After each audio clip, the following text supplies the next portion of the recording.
다음은 RDA의 원칙에 관해서 이야기하도록 하겠습니다. 첫 번째, 구별성. RDA에 기술된 데이터들, 즉 내용은 다른 자원을 구별할 수 있는 그런 내용으로 내용들이 포함되어야 한다는 이야기입니다.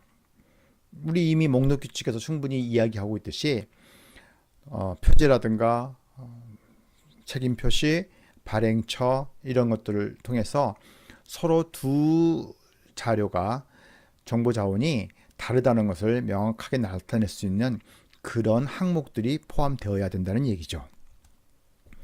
두 번째로 충분성에 대한 부분으로서 이용자가 자기가 원하는 자료를 선정할 수 있도록 충분한 정보를 포함하고 있어야 된다는 이야기입니다.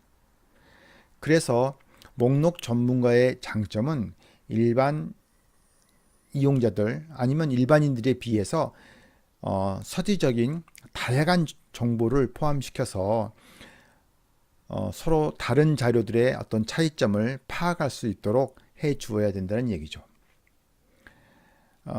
이번 RDA를 만드는 주목적 중에 하나가 바로 이 충분성에 있다고도 볼 수 있습니다. 기존의 더블링크화 형식으로 누구나 다 만들 수 있는 목록, 이 목록을 우리가 사용하다 보니까 실제로 이용자들이 원하는 정보를 찾는데 굉장히 많은 어려움을 겪고 또는 실제로 찾지도 못하고, 그래서 이런 문제를 해결하기 위해서 사실은 RDA를 만들어서 기존의 도서관 목록의 역할을 다시 한번 강조하고자 하는 그런 의미가 매우 강합니다. 세 번째, 관계성입니다. 서로 다른 정보 자료들의 관계성을 명백하게 보여주어야 한다는 얘기죠. 그래서 레코드 간에 서로 그 관계성을 제시함으로써 이용자들은 이곳저곳으로 항해할 수 있는 그런 장점이 있다는 얘기죠. 표현성입니다. 데이터는 자원 그 자체의 표현성을 반영해야 된다는 얘기인데, 이야기는 그 자료 자체에서 이야기하고 있는 것을 그대로 가지고 오라는 얘기죠. 임의로 바꿔서는 안 된다는 얘기죠. 자, 목록 규칙에서 제일 강조하는 것 중에 하나가 그 자료에 있는 걸 그대로 가져오라. 그 이유는 목록을 만드는 사람하고 이용하는 사람들이 똑같은 생각을 가질 수 있어야 된다는 얘기죠.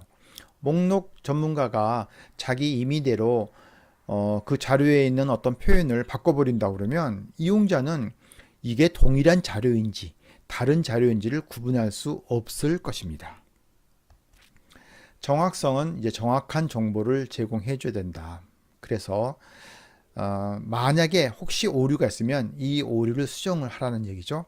그때는 각괄호를 이용을 해 가지고 수정을 해서 이용자가 볼 때 전혀 다른 게 아니라 이 자료를 고쳤다, 그 이야기를 할 수 있도록 해 달라는 이야기입니다. 다음으로 일반 관용법을 사용하라. 만약에 레코드를 작성을 할 때 다른 정보원에서 관련된 정보를 가져왔다고 하면 일반적으로 사용되는 관용법을 적용해서 설명을 하라는 얘기죠. 그러니까 누구나 이해할 수 있는, 누구나 알 수 있는 그런 표현이 필요하다는 얘기입니다. 자, RDA에서 정보원으로부터 데이터를 표기할 때 자원 그 자체에 나타난 표현을 반영한다. 이 앞서 표현성하고도 물론 큰 관계가 있지만 실제로 있는 것을 그대로 표기하라는 그런 내용으로서 다른 자원들하고 구분할 수 있도록 이 차이점을 명확히 해 주라는 이야기가 되겠습니다. 자, 4. 구현령과 개별 자료의 속성 기술 지침입니다. 자, 핵심 요소에 대한 부분입니다. 우리가 목록 규칙에서 ASCR2, 그 다음에 한국 목록 규칙 제4판, 이 부분에서 보면 8가지 8대 기술 요소가 있습니다. 여러분 기억하십니까? 표지와 책임 표시사항, 판사항, 자료 특성사항, 형태사항, 발행사항, 여러 가지가 있습니다. 자, 그걸 생각하면서 여기 핵심 요소를 살펴보도록 하겠습니다. 먼저 본표제입니다. 자, 본표제는 우리가 알고 있는 그런 내용인데 여기에 선행 이형 표제와 최신 이형 표제가 있습니다. 이건 연속관행물에서 적용될 수 있는 그런 부분으로서 선행 이형 표제는 연속관행물의 표제가 바뀌기 이전 표제, 즉 지난번에 우리가 연속관행물 이야기를 하면서 엘레강스와 여성 자신 이야기를 했습니다. 그때 여성 자신으로 이제 엘레강스에서 여성 자신으로 바뀌었는데 이때 여성 자신의 목록에는 엘레강스가 선행 이형 표제가 됩니다. 자, 반대로 엘레강스 목록에는 이 표제가 여성 자신으로 바뀌었다는 그런 정보가 포함되어야 한다는 거죠. 그랬을 때 여성 자신은 최신 이형 표제가 됩니다. 다시 쉽게 얘기하면 선행 이형 표제는 이전 표제를 얘기하는 거고 최신 이형 표제는 바뀐 표제를 이야기합니다. AACR2라든가 우리 한국 목록 규칙에서는 표제와 책임 표시사항이 묶여 있었는데 여기서는 표제와 책임 표시사항이 분리되어서 본 표제가 따로 있고 그 다음에 표제와 관련된 책임 표시로 따로 구분이 되어 있습니다. 그래서 이 부분들을 이제 확인하고 두 번째로 큰 영역으로 판표시에 대한 부분이 포함될 거고 세 번째로는 발행처에 관련된 발행사항들이 여기에 포함이 됩니다.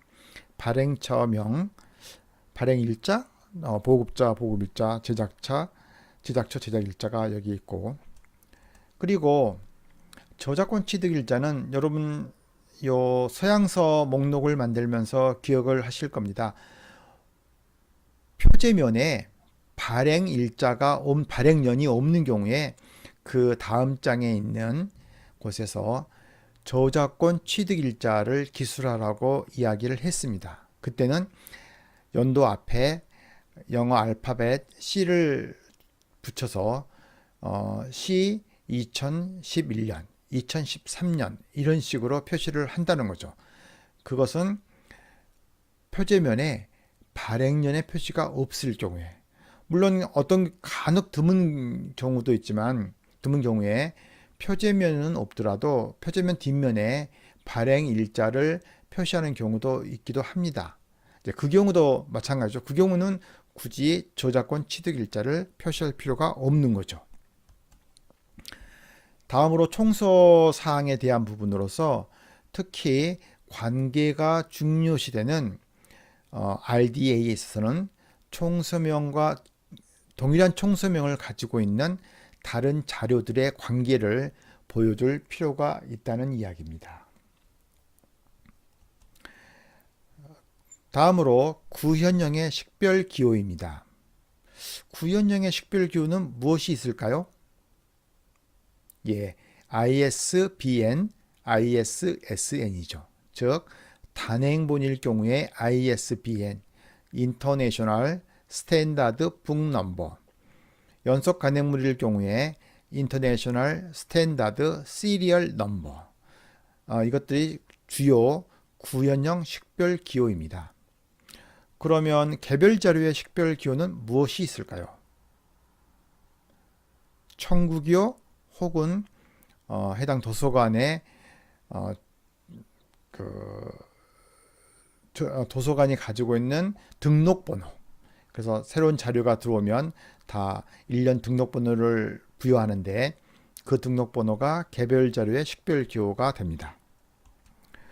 다음으로 수록 매체 유형입니다. 이 수록 매체 유형은 RDA에 있어서는 매우 중요합니다. 왜 그러냐면 다양한 매체들의 관계를 보여주는 그런 특징이 RDA가 가지고 있기 때문입니다. 그래서 뒤에 이 수록 매체에 대해서는 좀 더 자세한 설명이 있을 것입니다. 그리고 마지막으로 크기가 핵심 요소들에 포함되는 부분입니다. 자, RDA에서는 기술을 할 때 어떻게 할 것이냐인데 크게 두 가지로 구분이 됩니다. 종합적으로 묶어서 하는 기술을 우리가 종합기술이라고 얘기하고,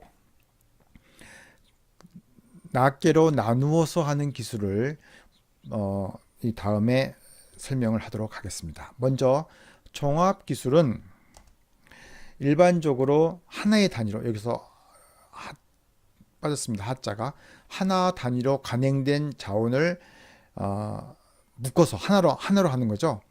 이제 이게 포함이 되고, 두 번째로 될 것은 복수의 단행 자료들을 묶어서, 그러니까 소설, 장편 소설 같은 경우에 세 권이 한 세트로 나온 경우에는 그 세 권을 묶어서 한다는 거죠. 이건 우리가 일반적으로 주로 많이 사용하는 그런 방법들입니다. 그리고 연속 간행물들, 이건 당연히 잡지는 연속적으로 나오는 잡지 같은 경우에 뭐 이게 10책이 됐든 100책이 됐든 1000책이 됐든 하나로 묶어서 한다는 얘기죠.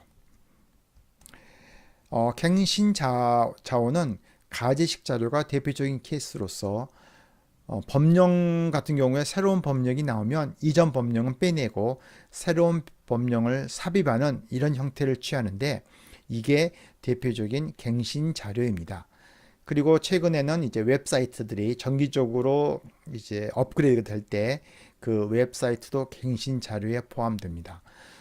우리나라 국립중앙도서관에서는 웹사이트를 납본을 받지가 않습니다. 그러나 프랑스의 국립도서관에서는 웹사이트도 납본을 받고 있습니다. 그래서 매우 다양한, 즉 프랑스 국가에서 생산되는 모든 정보 자료들을 다 납본을 받는다는 거죠. 우리나라도 장기적인 관점에서는 이 웹사이트에 대한 납본도 우리가 충분히 받아야 될 거라고 생각을 합니다. 그리고 이제 마지막으로 도서관이라든가 기록관, 또 개인들이 이제 둘 이상으로 묶어져 있는 그런 자료들을 하나로서 종합으로서 기술하는 내용이 포함되겠습니다. 두 번째로 이제 분석 기술은 나누어서 기술하는 방법으로, 여러 악보집에서 하나의 악보를 따로 기술하는 형태인데, 예를 들면 만약에 한 악보집에 12곡의 악보가 들어있을 때 그 중에 하나 악보를 대상으로 목록을 만드는 방법입니다. 두 번째는 복수의 단행 자원 중에서 한 편인데 두 개가 묶어져 가지고서 한 편으로 되어 있는 경우, 자, 이 경우에 좀 예를 들면 필름 스트립과 오디오 테이프가 같이 묶어져 있으면 이거 따로따로 또 할 수도 있다는 얘기죠. 연속 간행물의 한 부분으로서 대표적인 게 학술지 같은 경우에 개별 논문들은 따로 목록을 만들 수 있다는 얘기고, 또는 우리가 한 세트 전체를 다 가지고 있지 않고 일부만 가지고 있을 때 그 일부를 따로 목록을 만들 수가 있다는 거죠. 여러분 아마 기억하실 겁니다. 우리가 도서관에 자료가 들어왔는데 전체가 5권으로 되어 있는데 그 중에 한 권밖에 안 들어왔다. 그런데 앞으로 나머지 4권이 들어올 가망성이 전혀 없다. 왜냐하면 이미 절판되었기 때문에. 그랬을 경우에는 표지와 책임 표시상 거기다가 권오차 표시에다가 그 한 권 표시를 함으로써 따로 목록을 만드는 사례를 우리가 보았습니다. 갱신 자료인 경우에 그 갱신하는 자료 그 자체만을 가지고도 우리가 따로 만들 수가 있다는 얘기고요. 그리고 마지막으로 도서관이나 어떤 개인 수집가가 수집한 그런 자료들 중에서 필요하다 그러면 일부분을 가지고서 우리가 목록을 만들 수가 있습니다. 다섯 번째, 표제와 판 표시 사항에 대한 부분입니다. 자, 표제는 RDA는 이전에 AACR2와는 명칭이 달라졌는데, AACR2는 표제와 책임 표시사항이라는 표현을 썼고, RDA는 그냥 타이틀, 표제만 쓰고 있습니다. 그래서 분리시켰다는 거죠. 두 가지를. 기본적으로 AACR2에서는 본표제, 대등표제, 표제 관련 정보를 크게 구분했지만 RDA는 매우 세분화하고 있습니다. 자, 보시면 대등표제 관련 정보 혹시 여러분 기억하십니까? 우리 그 대등표제 밑에 또 표제 관련 정보를 표시한 것, 그리고 이제 이형 표제는 커버라든가 용기, 딸림 재료 등에 나타난 표제를 의미하고, 선행 이형 표제와 최신 이형 표제는 연속관행물에서 얘기했던 그런 부분이고, 고유 표제는 요 인터내셔널 스탠다드 시리얼 넘버를 등록하는 기관에서 그 잡지 같은 경우에 잡지에 부여한 고유명을 이제 얘기를 하고 있고, 또 축약 표제를 또 압축해서 쓰는 표제들, 그래서 예를 들면 토플 뭐 같은 경우가 그런 경우였죠. 풀 네임으로 테스트 오브 거시기 뭐시기 있다가 또 축약 표제로 그냥 간단하게 토플 쓰는 경우가 있겠죠. 다음으로 임의 표제로서 기관에서 임의로 부여하는 것도 여기에 포함됩니다. 앞서 이야기한 것처럼 AACR2에서는 표제와 책임 표시가 함께 묶여 있었으나 RDA에서는 책임 표시는 표제와 구분되어 있습니다. 그래서 책임 표시는 표제와 관련된 책임 표시, 즉 여기 보시면 표제와 관련된 책임 표시와 표제와 관련된 대등 책임 표시로 구분을 하고 있습니다. 자, 그러면 실제 그 예를 한번 들어보도록 하겠습니다. Look at some of the areas that are most changed with RDA. One of the areas is the recording of statements of responsibility. In RDA, the statement of responsibility is a statement relating to the identification and or function of persons, families, or corporate bodies responsible for the creation of and contributing to the realization of the intellectual or artistic content of a resource. A statement of responsibility may include words or phrases that are neither names nor linking words, such as by. So you can have words that are other than by and the actual person's name. So the instruction in RDA guideline 2.4.1.4 indicates to transcribe a statement of responsibility in the form in which it appears on the source of information. Apply the general guidelines on transcription given under 1.7. 1.7 is what I just talked about, where it take what you see is the basic gist of that. So let's look at what the core statement of responsibility in RDA would be for this. Now, I couldn't get a copy of the actual title page, so let's assume, for argument's sake, that there is no title page and the cover is what we are using to base our description on. Okay, so you can see that the title is clearly For the Love of Golf. Okay, and you can see under the other title information statement of responsibility. And what I've done here for you is to kind of zoom in. So you see, for example, foreword by Arnold Palmer, written by Frederick C. Klein, and illustrated by Mark Anderson.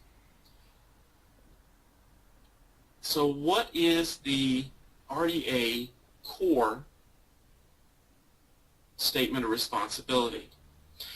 The RDA core statement of responsibility indicates that you only have to record the entity that has primary responsibility for the work. So in this case, it was written by Frederick C. Klein. So written by Frederick C. Klein is the only required for the core element set of RDA. Now, of course, libraries may well want to go beyond core, And I believe that the Library of Congress, for their RDA test, will use something that they are calling LC Core Plus. And you can see that they will include all of the elements that are in the Statement of Responsibility. So the author of the foreword, the author itself, and the illustrator. And the very interesting thing here is, what does this Beyond Core or LC Core Plus look like? It actually looks like what we use now for AACR2. So if you go beyond the core in RDA for the Statement of Responsibility, in this case, it will match what you are currently using for AACR2. AACR2 is the current cataloging rules, and I should have brought this out earlier. As I am teaching advanced cataloging this semester for San Jose, one of the supervisors of one of my students emailed me right off and said, "Why are you still teaching AACR2?" Well, for several reasons. And the main reason is that, of course, AACR2 is still the primary cataloging rules for descriptive cataloging. RDA has not been implemented by the Library of Congress, and after the test they will decide whether to do so or not. So that is one of the primary reasons that I think a knowledge of AACR2 will be helpful to those transitioning to RDA.